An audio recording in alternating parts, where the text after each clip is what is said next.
It's Thursday, the 29th of April. Welcome to the Breakfast Show. I'm your host, Mark Anthony, and we will get to those meaningless celebrity birthdays in just a second. But first, I wanted to give a big birthday shout out to my friend, my co-author, and one of the demolition industry's true good guys, Mr. John Woodward, a gentleman in every sense of the word. John and I wrote a pair of children's books together. First, My Dad Does Demolition, and then subsequently we did My Dad Drives a Digger. But John's influence extends far beyond a pair of kids' books. He was instrumental in many of the training courses that the industry now takes for granted. He was a key contributor on many of the industry's guidance notes too. You might recall John enjoyed a 2-year period as president of the Institute of Demolition Engineers, and together with his predecessor in the role, Terry Quarmby, oversaw what for many, myself included, was the golden age of the IDE. So many happy returns of the day, John. Take those greyhounds of yours for a nice long walk, and I hope Jill takes very good care of you today, my friend.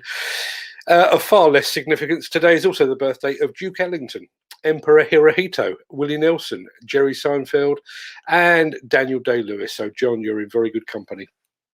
But hey, what did they ever do for the demolition industry, eh? We'll be right back after this. If you enjoyed this show, please consider supporting us. Go to buymeacoffee.com/demolition news. So yesterday we brought you the very sad news that the National Federation of Demolition Contractors former president Martin Wilson had passed away suddenly. The news of Martin's passing had actually been circulating for more than a week, but to respect the wishes of Martin's family, we agreed not to make this public until they were ready.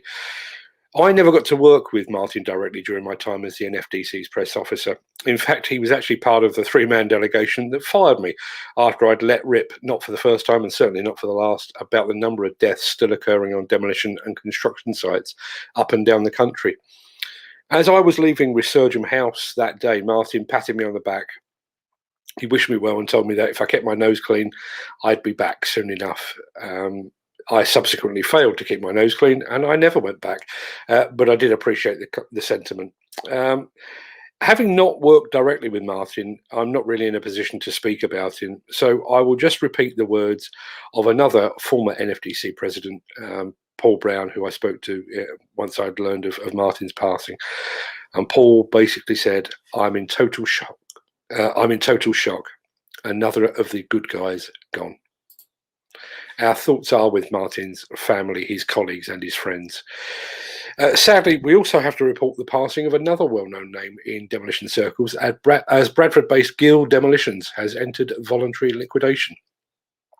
The company was considered by many to be one of Yorkshire's best demolition contractors, and the company joined the NFDC way back in the mid-1960s, but founder Brian Gill passed away in 2016 after a long battle with cancer.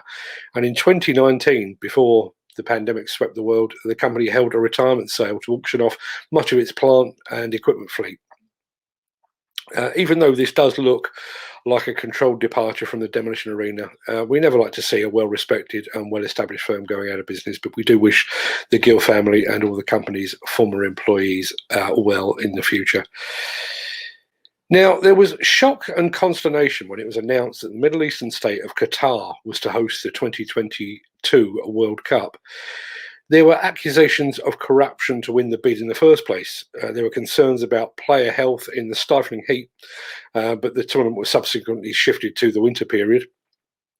There were concerns too about Qatar's track record on things like same-sex marriage and how that might impact upon gay players and fans. And there were concerns too about the fact that public consumption of alcohol, which goes hand in hand with football these days, is actually prohibited under Qatar's Sharia law. But all of that pales into insignificance when compared to what appears to be a massive human rights breach. During the construction of the infrastructure and the new air-conditioned stadia that will host the football matches themselves. According to a report in The Guardian, as many as 6,500 migrant workers have died in the past 10 years during the build-up to next year's tournament.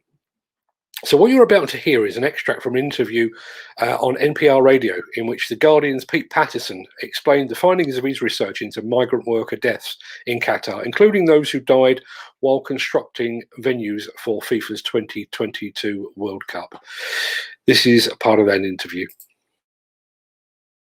If you analyze actually what those deaths include, some of them include workers who collapsed on the stadium construction site and died after they were taken off it.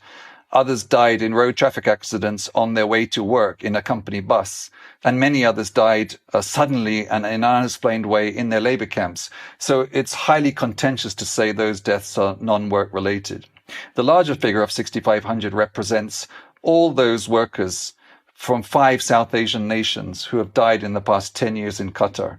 I would argue the vast majority of them have been involved in low-wage, dangerous, extremely difficult labouring work, but the figure also includes others who are worked in white-collar jobs. That's shocking, right? To put it into some sort of context, I did a bit of digging myself a bit closer to home. When London hosted the Olympic Games back in 2012, one worker death was attributed directly to the Olympic construction. One worker. Let me try that again. One worker death is, of course, far too many. It's one too many, but one compared to 6,500. As a football fan, I look forward to watching the World Cup every 4 years. I once made the mistake of actually going freelance in the summer of 1990 and lost my first month of income basically watching football.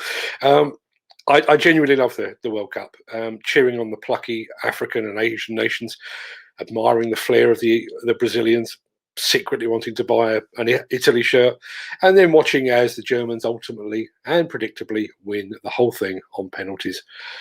You'll note that I didn't mention England. I'm old enough and wise enough to know that 1966 was a once-in-a-lifetime anomaly. But all of that aside, the Qatar World Cup is already tarnished, and it doesn't even start for another 19 months. If you'd like to hear that full interview with The Guardian's Pete Patterson, I will add a link to our extended show notes, which you'll be able to find immediately after this show ends.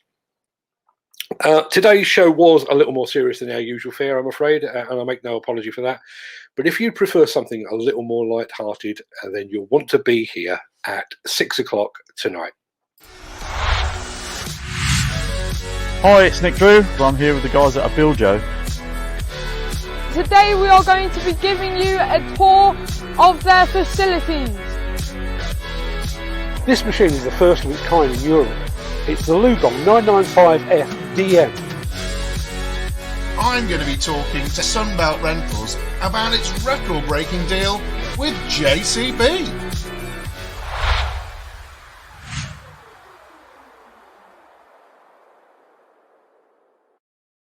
That's right, it's Construction Collective time again, and if that trailer proves nothing else, it just proves that I do know how to find my way out of this dingy dungeon in which you normally find me, and I've actually been on site to make a contribution to tonight's show. So together with my colleagues Peter Haddock and Nick Drew, I will be hosting a veritable extravaganza of plant and equipment at 6 o'clock tonight, and we'd love to see you there. You can ask questions, leave comments, and generally joining the show's usual mix of banter and organised chaos. The show will be broadcast live on Facebook and on YouTube, so you have no excuse for missing it. But even if you do, you can catch it up in the recorded version a bit later on.